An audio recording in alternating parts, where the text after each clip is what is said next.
আসসালামু আলাইকুম, স্বাগত জানাচ্ছি আরটিভির রাতের সংবাদে। আপনাদের সঙ্গে আছে আমি সৈয়দা সাদিয়া বেনাজির। বাংলা বর্ষবরণের অন্যতম আয়োজন মঙ্গল শোভাযাত্রার নাম পরিবর্তন করে আগের বর্ষবরণ আনন্দ শোভাযাত্রা করেছে ঢাকা বিশ্ববিদ্যালয়ের চারুকলা অনুষদ। সংবাদ সম্মেলনে চারুকলা অনুষদের ডিন আজহারুল ইসলাম চঞ্চল জানান, ২৮ জাতিগোষ্ঠীর অংশগ্রহণে শোভাযাত্রা উৎসব মুখর আনন্দময় হবে। নাম পরিবর্তে ইউনেস্কোর স্বীকৃতির ক্ষেত্রে কোনো সমস্যা হবে না বলে জানিয়েছেন ঢাকা বিশ্ববিদ্যালয়ের উপাচার্য নিয়াজ আহমেদ খান। আরও জানাচ্ছেন বিপুল দেবরায়। বাঙালির বর্ষবরণের অন্যতম আয়োজন জাতির ইতিহাস ঐতিহ্যের ধারক বাহক হিসেবে চারুকলার মঙ্গল শোভাযাত্রা ২০১৬ সালে ইউনেস্কোর স্বীকৃতি পায়। সম্প্রতি মঙ্গল শব্দটি নিয়ে বিতর্ক ওঠায় এর নাম বদলে বর্ষবরণ আনন্দ শোভাযাত্রা করল কর্তৃপক্ষ। শুক্রবার সকালে ঢাকা বিশ্ববিদ্যালয়ের চারুকলা অনুষদে সংবাদ সম্মেলনে ডিন আজহারুল ইসলাম চঞ্চল জানান, বিশ্ববিদ্যালয়ের সিন্ডিকেট সভার সিদ্ধান্তে মঙ্গল শোভাযাত্রার নাম পরিবর্তন করা হয়েছে। আমরা পরিবর্তন বলছি না, আমি বলছি আমরা পুনরুদ্ধার করেছি যে আমরা সেই আনন্দ শোভাযাত্রাকে। কিছু ধর্মভিত্তিক দলের চাপে নাম পরিবর্তন হয়নি বলে দাবি করেন চারুকলার ডিন। তার মতে সকল শ্রেণী পেশার মানুষের কথা চিন্তা করেই নতুন নামকরণ করা হয়। একটা ফেসিবাদী শাসন ব্যবস্থার এই মঙ্গল শব্দটাকে এমনভাবে চর্চায় নিয়ে এসেছে, এটা যথেষ্ট রকম কিন্তু ব্যাড ফিলিংস কাজ করছে সোসাইটির বিভিন্ন ধরনের মানুষের। তো আমরা চাই আমরা এই অতীতে ফিরে যেতে।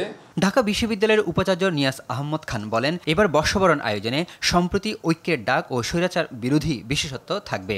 ইউনেস্কোর ক্ষেত্রে তিনটি মূল কথা বলা আছে। একটি হচ্ছে কালচারাল ডাইভার্সিটি, আরেকটি কথা বলা হচ্ছে ডায়ালগ, তৃতীয় যে কথাটি বলা আছে সেটি হচ্ছে ভিজিবিলিটি অফ ইন্টেঞ্জিবল কালচারাল হেরিটেজ। এবার এই তিনটি বিষয় আমরা একটু বড় পরিসরে করার চেষ্টা করছি। পহেলা বৈশাখ সকাল ৯টা থেকে বর্ষবরণ আনন্দ শোভাযাত্রা শুরু হবে। মোটিভ হিসেবে থাকবে ফেসিবাদের মুখাকৃতি, ইলিশ, পালকি, ঘোড়া, বাঘসহ বিভিন্ন মুখোশ ও চিত্রাবলী। এবার ২৮টি ক্ষুদ্র নৃগোষ্ঠীর অংশগ্রহণ থাকবে উৎসবে। আয়োজন শেষ করতে হবে বিকেল ৫টার মধ্যে। বিপুল দেবরাই, আরটিভি, ঢাকা। পহেলা বৈশাখকে সার্বজনীন উৎসবের রূপ দিতেই আগের নামে ফিরে যাওয়া হয়েছে বলে জানান মৎস্য ও প্রাণী সম্পদ উপদেষ্টা ফরিদা আক্তার। সন্ধ্যায় রাজধানীর মিরপুরে বিছু মেলার সমাপনী অনুষ্ঠানে তিনি একথা জানান। এ সময় পার্বত্য চট্টগ্রাম বিষয়ক উপদেষ্টা সুপ্রদীপ চাকমা বলেন, পহেলা বৈশাখকে ধর্ম বর্ণ নির্বিশেষে সার্বজনীন উৎসবের রূপ দেয়াই সরকারের চ্যালেঞ্জ।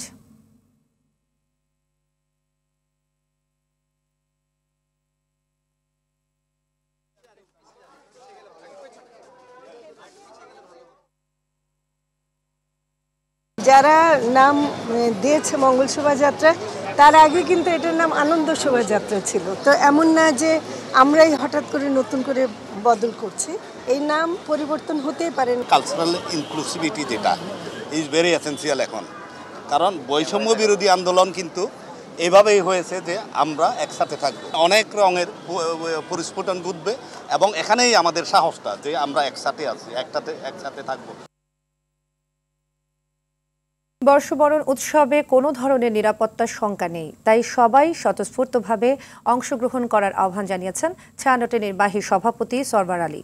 বিকেলে ধানমন্ডিতে ছায়ানট ভবনে সংবাদ সম্মেলনে বর্ষবরণে সংগঠনের প্রস্তুতি তুলে ধরেন তিনি। আইনশৃঙ্খলা বাহিনী সর্বোচ্চ নিরাপত্তার ব্যবস্থা করেছে বলেন তিনি। রমনা বটমূলের অনুষ্ঠানে অন্তর্ভুক্ত করা হয়েছে ৯টি সম্মেলক, ১২টি একক গান এবং ৩টি পাঠ। ১৫০ জন শিল্পী অংশ নেবেন এবারের আয়োজনে। সংগঠনের সাধারণ সম্পাদক জানান, এই প্রথম সানজিদা খাতুনের অনুপস্থিতিতে ছায়ানটের এই বর্ষবরণ আয়োজন হবে। অনুষ্ঠান সাজানো হয়েছে নতুন আলো, প্রকৃতি এবং মানুষকে ভালোবাসবার গান, দেশপ্রেম, মানবপ্রেম আর আত্মবোধন জাগরণের সুর বানিয়ে, সব মিলিয়ে বাঙালি সমাজকে নিয়ে আলোর পথে মুক্তির পথযাত্রী হবার আহ্বান। ঐতিহ্যবাহী বৈশাখী উৎসব পালনে প্রস্তুত পাহাড়ি জনগোষ্ঠী। পুরনো বছরকে বিদায় দিয়ে নতুন বছর বরণে ১২ থেকে ১৮ এপ্রিল সপ্তাহব্যাপী থাকবে এই আয়োজন। উৎসবকে ঘিরে অপ্রীতিকর ঘটনা এড়াতে প্রশাসনের পক্ষ থেকে নেওয়া হয়েছে ব্যাপক প্রস্তুতি। বান্দরবান থেকে সাফায়াত হোসেনের পাঠানো তথ্যচিত্রে আরও জানাচ্ছেন আব্দুল হামিদ। নতুন বছরকে বরণ করতে আনন্দের বন্যা বইছে পাহাড়ে। ত্রিপুরাদের বৈশুক, মারমাদের সাংরাই ও চাকমাদের বিজু একত্রে নতুন বছরকে বরণ করার পাহাড়িদের এই উৎসবকে বলা হয় বৈশাখী উৎসব। উৎসাহ উদ্দীপনা নিয়ে এই উৎসব পালনে অধীর আগ্রহে অপেক্ষায় রয়েছে পাহাড়িরা। এরই মধ্যে বৈশাখী উৎসব পালনের সব প্রস্তুতি সম্পন্ন হয়েছে বান্দরবনে। এবছর 12 থেকে 18 এপ্রিল উদযাপিত হবে এই উৎসব। সাংস্কৃতিক অনুষ্ঠান থাকে, আমরা অনেক ফ্রেন্ডরা মিলে ঘুরবো, খাবো, তারপর হচ্ছে অনেক আনন্দ করবো। আমাদের সামনের সময় পানি খেলা হয়, আর সন্ধ্যাবেলা নাচ গান, সাংস্কৃতিক অনুষ্ঠান, বিভিন্ন খেলা হয়। খুব ধুমধামভাবে সেটি পালন করতে পারবো। বছরে আমাদের আগের তুলনায় বেচা কেনাটা বুম পড়ে গেছে। জাতিগত জিনিসপত্র কিছু আছে রিপ্রেজেন্টেটিভ, ওগুলো আমরা সবার সামনে উপস্থাপনা করার জন্য এবারে রেডিতে চেষ্টায় আছি। এরই মধ্যে উৎসবের সকল প্রস্তুতি সম্পন্ন করেছে আয়োজক কমিটি। 7 দিনের একটা কর্মসূচি গ্রহণ করেছি। 13 তারিখের র্যালির মাধ্যমে এবং 14 তারিখে বুদ্ধ স্নানের মাধ্যমে আমাদের কর্মসূচিগুলো আমরা পালন করব। পাহাড়ে বসবাসরত ক্ষুদ্র জাতিগোষ্ঠীর মানুষ যাতে উৎসবটি নিরাপদে নির্বিঘ্নে পালন করতে পারে এই বিষয়ে সব পদক্ষেপ নেওয়া হয়েছে বলে জানিয়েছে আইন শৃঙ্খলা বাহিনী। আমাদের প্রতিদিনের নিরাপত্তা ব্যবস্থা থাকবে এবং আমাদের 3 স্তরের নিরাপত্তা থাকবে। পাশাপাশি আমাদের মোবাইল পার্টি, পেট্রোল পার্টি এবং ফুড পেট্রোল পার্টি যেটি তারা করবে। পুরনো বছরের দুঃখ, কষ্ট, গ্লানি বিদায় দেবার মধ্য দিয়ে শুরু হবে নতুন এক সম্ভাবনার বছর। বৈশাখী উৎসবে এমনটাই প্রত্যাশা পাহাড়ি জনগোষ্ঠীর। আব্দুল হামিদ, RTV। পহেলা বৈশাখ ঘিরে বাড়তি চাহিদার কারণে চড়া ইলিশের বাজারে সরবরাহ কমের অজুহাতে সপ্তাহের ব্যবধানে বেড়েছে প্রায় প্রতিটি সবজির দাম। কমেছে ব্রয়লার মুরগি ও গরুর মাংসের দর। আরও জানাচ্ছেন GM মাহমুদ। সাপ্তাহিক ছুটির দিন, ক্রেতা বিক্রেতার বাড়তি সমাগম বাজারে। সামনে বৈশাখ, এজন্য ক্রেতাদের বাড়তি নজর ইলিশে। যদিও বৈশাখ নিয়ে ইলিশের কোনো রেওয়াজ নেই বাংলা সংস্কৃতিতে। সাগরে মাছ ধরায় নিষেধাজ্ঞা ও বাড়তি চাহিদায় দাম বেড়েছে ইলিশের। কেজি সাইজের ইলিশ বিক্রি হচ্ছে 2000-এর মধ্যে। 1 কেজি 100-200 গ্রাম বিক্রি করতে 2000 টাকা, এগুলা 600-700 গ্রাম 1400 টাকা কেজি বিক্রি। পয়লা বৈশাখের জন্য এই বাজার বাড়া নাকি? আগে তো যে মাছ 1400 টাকা কেজি যাচ্ছে ও মাছ 1000-1100 টাকা কেজি ছিল কয়েকদিন আগে। ঐতিহ্য মনে করে পহেলা বৈশাখে পান্তা ইলিশ খেতেই হবে, এটি মানতে নারাজ অনেকেই। পয়লা বৈশাখ ইলিশ এগুলা কোনো কিছু একদম ফিক্স করে ফেলানো আমার মতে যে এটা ঠিক না। রমজানে সবজির দাম নাগালের মধ্যে থাকলেও সপ্তাহের ব্যবধানে প্রতিটি সবজির দামই বেড়েছে। সাজনা হলো 100 টাকা, লতি হলো 60 টাকা, পটল হলো 70-60 বেশি, টমেটো 40, ভেন্ডি হলো 60 টাকা, করলা হলো 80 টাকা। তবে কেজিতে 20 টাকা কমেছে ব্রয়লার মুরগির দাম। কমতির দিকে গরুর মাংসের দামও। বর্তমানে মুরগির দাম ঈদের থেকে এখন মুরগির দাম একটু কম আছে। পাকিস্তানি সোনালিটা বিক্রি করতে 270 থেকে 280।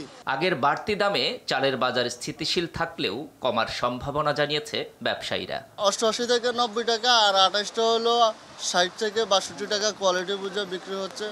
আর নাজির চাল হলো 80, সব চালে কোয়ালিটি বুঝে 76, 72, 75 এরকম কোয়ালিটি বুঝে বিক্রি হচ্ছে। গেল রমজান মাসের মতো পণ্যের সরবরাহ ও দাম সহনীয় রাখতে বাজারের নজরদারি বাড়ানোর দাবি ভোক্তাদের। GM Mahmud, RTV, Dhaka.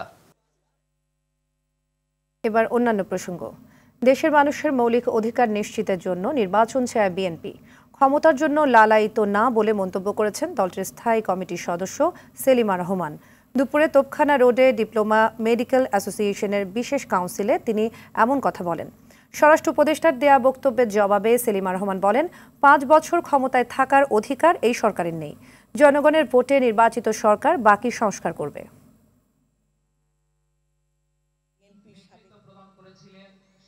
আমরা চাই জনগণের ভোটের অধিকার যেন ফিরে আসে। তাই আমরা বিএনপি কোনো সময় ক্ষমতার জন্য লালায়িত না।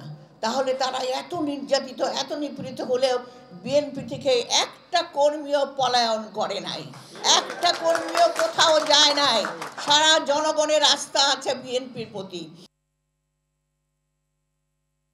ফ্যাসিস্ট সরকারের রেখে যাওয়া দেশের ভঙ্গুর অর্থনীতিকে পুনরুদ্ধারে বিনিয়োগ সম্মেলন আশার আলো দেখাচ্ছে মত অর্থনীতিবিদদের। এজন্য বিদেশি বিনিয়োগকারীদের দেয়া প্রতিশ্রুতি রক্ষা করার তাগিদ দেন সাবেক NBR chairman doctor Abdul Majid. বিনিয়োগের পরিবেশ যেন বিঘ্নিত না হয় সেজন্য সতর্ক থাকতে বললেন Bangladesh institute of international and strategic স্টাডিজের গবেষণা পরিচালক ডক্টর মাহফুজ কবির। বিস্তারিত জানাচ্ছেন অর্ণব গফুর। ফ্যাসিবাদের আঘাতে জর্জরিত দেশের অর্থনীতি মেরামতে, বিনিয়োগের সম্ভাবনা, অর্থনৈতিক সংস্কার তুলে ধরা এবং দীর্ঘমেয়াদী বিনিয়োগের পাইপলাইন তৈরির লক্ষ্যে বিনিয়োগ সম্মেলনের আয়োজন করে বিনিয়োগ উন্নয়ন কর্তৃপক্ষ।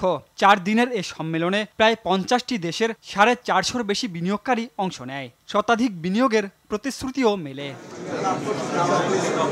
বিনিয়োগ সম্মেলন অর্থনীতি পুনরুদ্ধারে ভূমিকা রাখবে বলে মনে করেন অর্থনীতিবিদরা। তবে অতীতে বিদেশি বিনিয়োগকারীরা চলে যাওয়ার কারণ থেকে শিক্ষা নেওয়ার পরামর্শ তাদের। সুযোগ তৈরি না করে আমি আরেকজনকে বিনিয়োগে আসতে বলবো, এটা হবে না। সেই জন্যে একটা হলিস্টিক নিতে হবে, হলিস্টিক অ্যাপ্রোচ নিতে হবে, যে বিনিয়োগকারী যেসব জিনিস চান সেইগুলো দেওয়ার ব্যাপারে যে ডিপার্টমেন্টে যে ভূমিকা আছে, কাজ আছে, তারা একত্রে স্ট্রংলি টাইম মেনে করবেন। যেসব সুযোগ সুবিধা দেবেন বলছেন সেগুলোকে বাস্তবে দিতে হবে, নিশ্চিত করতে হবে। করলেই ক্যাপাবিলিটি, আমি মনে করি এই মুহূর্তে আমার বাংলাদেশের ক্যাপাসিটির অভাব নেই।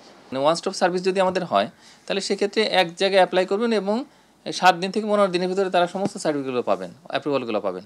এভাবে হলেই তো আসলে বিনিয়োগকারীরা তখন উৎসাহিত হবেন। বিদেশি বিনিয়োগকারীদের আকৃষ্ট করতে দেশি বিনিয়োগকারীদের প্রতি বৈষম্য না করার পরামর্শ অর্থনীতিবিদদের। তাদের মতে নীতি এমন হওয়া উচিত যেন পরবর্তী সরকারগুলো তা বজায় রাখে।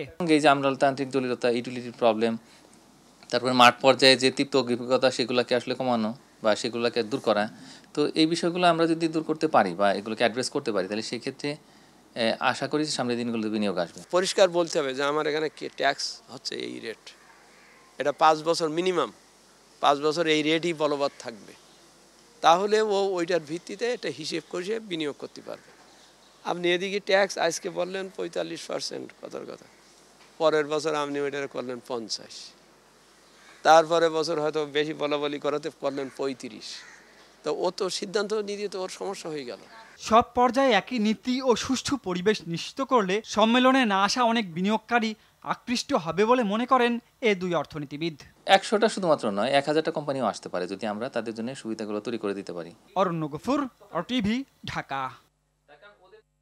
বিদ্যমান রাজনৈতিক সংস্কৃতির পরিবর্তন ও সামাজিক চুক্তি পুনর্বহালের মাধ্যমে বৈষম্যহীন সমৃদ্ধির বাংলাদেশ গড়ার লক্ষ্যে সংগঠকদের সঙ্গে মতবিনিময় সভা করেছে ইউনাইটেড পিপলস বাংলাদেশ।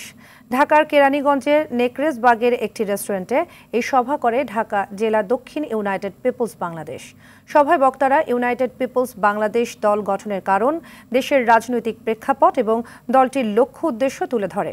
বাংলাদেশের রাজনীতিতে দলটি কিভাবে স্বচ্ছতা ও পরিবর্তন আনতে চায় সেই বিষয়ে আলোচনা করে। ফিলিস্তিনের গাজায় ইসরায়েলি বাহিনীর বর্বরতায় আরও 29 জন নিহত হয়েছে।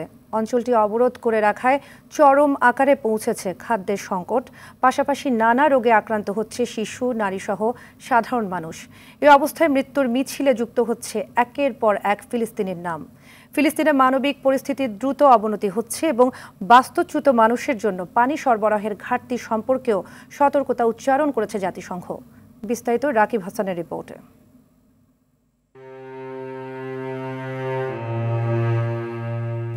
আর কত রক্ত প্রয়োজন বিশ্ববাসীর? মৃত্যুর এই মিছিলে আর কত লাশ যুক্ত হলে শান্ত হবে মানবিকতার কথা শুনিয়ে আসা বিশ্ব মোড়লরা?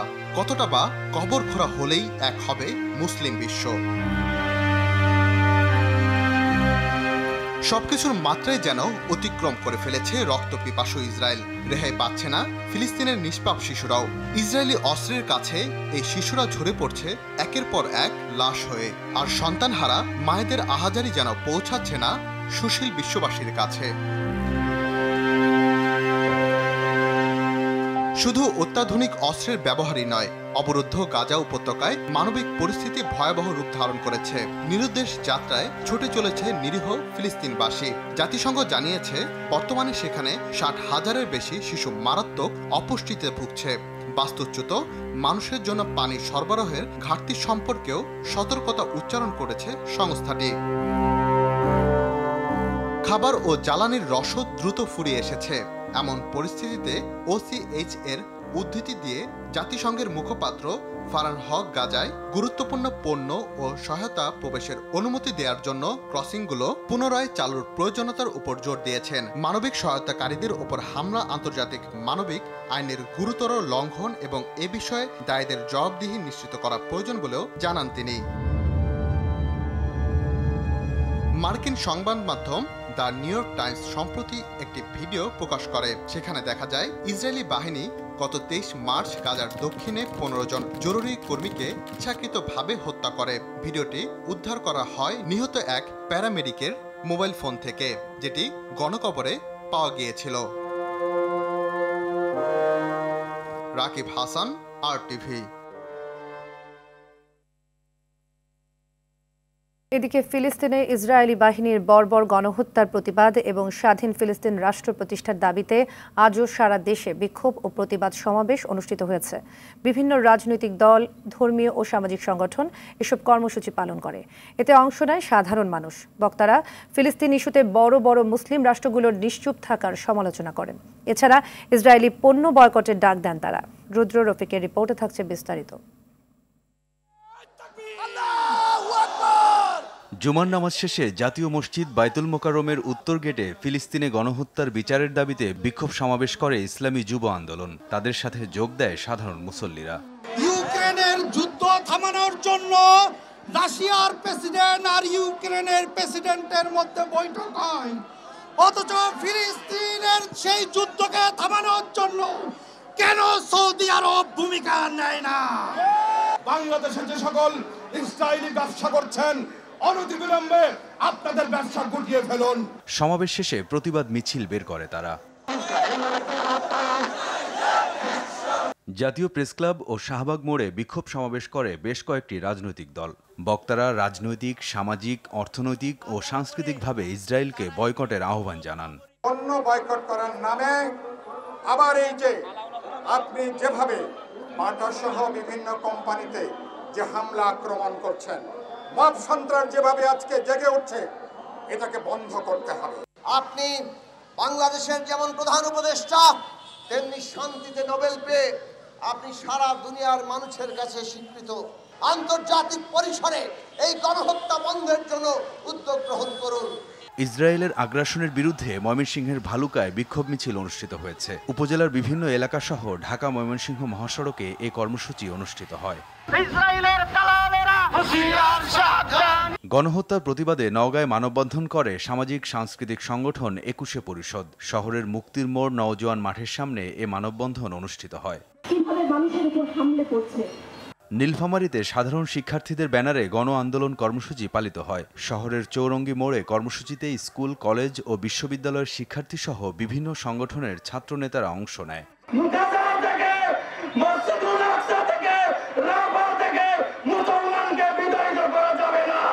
ইসরায়েলি নৃশংসতার প্রতিবাদে নোয়াখালীর জেলা শহর মাইজদীতে বিক্ষোভ মিছিল ও প্রতিবাদ সমাবেশ অনুষ্ঠিত হয়েছে। জুমার নামাজের পর জেলা শহরের প্রতিটি মসজিদ থেকে মুসল্লিরা জেলা জামে মসজিদ চত্বরে এসে একত্রিত হয়।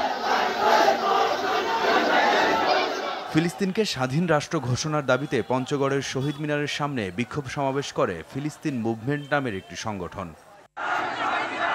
পটুয়াখালীতে ইমাম পরিষদের উদ্যোগে বিক্ষোভ মিছিল অনুষ্ঠিত হয়েছে। বাদ জুমা শহরের ঝাউতলা এলাকা থেকে বিক্ষোভ মিছিল বের করা হয়।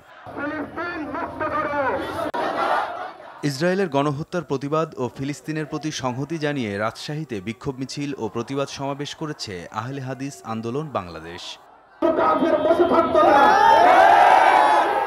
রাজধানী সহ সারা দেশে বিক্ষোভ মিছিল ও প্রতিবাদ সমাবেশে যে কোনো ধরনের অনাকাঙ্ক্ষিত ঘটনা এড়াতে সতর্ক অবস্থানে ছিল আইনশৃঙ্খলা বাহিনী।